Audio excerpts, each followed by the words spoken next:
സംസ്ഥാന സർക്കാരിനെ സംബന്ധിച്ചിട്ടും പ്രത്യേക അന്വേഷണ സംഘത്തെ സംബന്ധിച്ചിട്ടും ശബരിമല സ്വർണ്ണ കവർച്ച കേസിൽ സുപ്രധാനമായിട്ടുള്ള പരാമർശമാണ് ഹൈക്കോടതിയുടെ ഭാഗത്തു നിന്ന് ഇപ്പോൾ വന്നിരിക്കുന്നത്. പ്രത്യേക അന്വേഷണ സംഘത്തിൻ്റെ അന്വേഷണം വിശ്വസനീയമാണ്. CBI അന്വേഷണത്തിലേക്ക് പോകേണ്ട ആവശ്യമില്ല. അതിസങ്കീർണമാണ് ശബരിമല സ്വർണ്ണ കവർച്ച കേസ്. ആ കേസിലെ ഓരോ ഘട്ടത്തെയും കണ്ണു ചേർക്കേണ്ടതുണ്ട്. അത്യന്തം സൂക്ഷ്മമായിട്ട് വിചാരണ പ്രക്രിയയിലൂടെ പോകേണ്ടതുണ്ട്.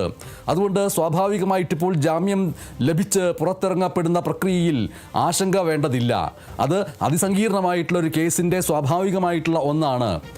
അതുകൊണ്ട് പ്രത്യേക അന്വേഷണ സംഘത്തെ സംബന്ധിച്ചിട്ട് വലിയ ആശ്വാസകരമായിട്ടുള്ള വാർത്തയാണ് ഹൈക്കോടതിയുടെ ഭാഗത്ത് നിന്ന് ശബരിമല സ്വർണ്ണ കവർച്ച കേസിൽ ഇപ്പോൾ വന്നിരിക്കുന്ന പരാമർശം എന്ന് പറയുന്നത്. ആ പരാമർശം പ്രത്യേക അന്വേഷണ സംഘത്തിന് ഗുണകരമാകുന്നത് അവർക്കൊന്നുകൂടി ആശ്വാസകരമായി കൂടുതൽ ആത്മവിശ്വാസത്തോടു കൂടി ഈ കേസുമായി ബന്ധപ്പെട്ട് മുന്നോട്ട് പോകാൻ കഴിയുമെന്നുള്ളതാണ്.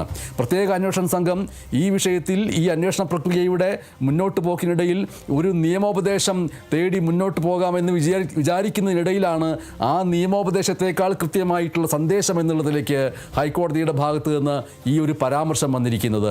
ശബരിമല സ്വർണ്ണ കവർച്ച കേസിൽ ഇപ്പോൾ നടന്നുകൊണ്ടിരിക്കുന്ന അന്വേഷണ പ്രക്രിയയിൽ വിശ്വാസമുണ്ട്. അത് വിശ്വാസയോഗ്യമായിട്ടുള്ള ഒന്നാണ്. അതിന് സംശയിക്കേണ്ടതില്ല. അതുമായി ബന്ധപ്പെട്ട് ചിലർക്ക് ജാമ്യം സ്വാഭാവികമായിട്ട് ലഭിക്കുന്നതിനെ സ്വാഭാവികമായിട്ട് തന്നെ കണ്ടാൽ മതി. അതിൽ അസ്വാഭാവികമായിട്ട് ഒന്നുമില്ല. CBI അന്വേഷണത്തിൻ്റെ ആവശ്യം വരുന്നില്ല എന്നുള്ള രീതിയിലുള്ള പരാമർശമാണ് ഹൈക്കോടതിയുടെ ഭാഗത്തു നിന്ന് വരുന്നത്. മുഖ്യമന്ത്രിയുടെ ഓഫീസ് പ്രത്യേക അന്വേഷണ സംഘത്തെ സമ്മർദ്ദം ചെലുത്തിയിട്ട് ഈ കേസിനെ ദുർബലപ്പെടുത്താനും എല്ലാ പ്രതികളെയും സ്വാഭാവികമായ ജാമ്യത്തിലേക്ക് വിടാനും അതുവഴി ആ കേസ് തേച്ച് മാച്ച് കളയാനും ശ്രമിക്കുകയാണ് എന്നുള്ള പ്രതിപക്ഷ നേതാവ് VD സതീശൻ്റെയും പ്രതിപക്ഷത്തിൻ്റെയും ആരോപണങ്ങളെ അസ്ഥാനത്താക്കുന്ന രീതിയിലാണ് ഹൈക്കോടതിയുടെ ഭാഗത്തു നിന്ന് ഇപ്പോൾ ഈ പരാമർശം വന്നിരിക്കുന്നത്. സ്വാഭാവികമായിട്ടും ശബരിമല സ്വർണ്ണ കവർച്ച കേസിൽ പ്രത്യേക അന്വേഷണ സംഘം ഇതുവരെ ചെയ്ത കാര്യങ്ങൾ ശരിയായിരുന്നുവെന്നും അവർ നടത്തിയ അന്വേഷണ പ്രക്രിയയുടെ നടപടിക്രമങ്ങൾ ശരിയായിരുന്നുവെന്നും അവർക്ക് പറയാൻ കഴിയുന്ന രീതിയിലും അതിനൊപ്പം നിന്നുകൊണ്ട് ഈ സർക്കാർ നിഷ്പക്ഷമായിട്ടാണ് അന്വേഷണ പ്രക്രിയയെ മുന്നോട്ട് കൊണ്ടുപോയത് എന്ന് സർക്കാരിൻ്റെ പ്രതിനിധികൾക്ക് പറയാനും കഴിയുന്ന രീതിയിലേക്കാണ് ഹൈക്കോടതിയുടെ ഭാഗത്ത് നിന്ന് ഇപ്പോൾ പരാമർശം വന്നിരിക്കുന്നത്.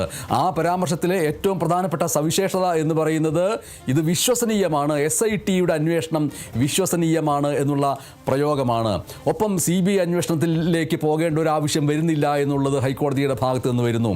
വിശ്വസനീയമായിട്ടുള്ള അന്വേഷണം എന്ന് പറയുമ്പോൾ തന്നെ ഹൈക്കോടതി എടുത്തു പറയുന്ന മറ്റൊരു കാര്യം, ഇത് അത്യന്തം സങ്കീർണമായിട്ടുള്ളൊരു കേസാണ്. പൂർവ്വ മാതൃകകളില്ലാത്തൊരു കേസാണ്. ഇതിന് സമാനമായിട്ടുള്ളൊരു കേസ് മുൻപ് വന്നിട്ടില്ല.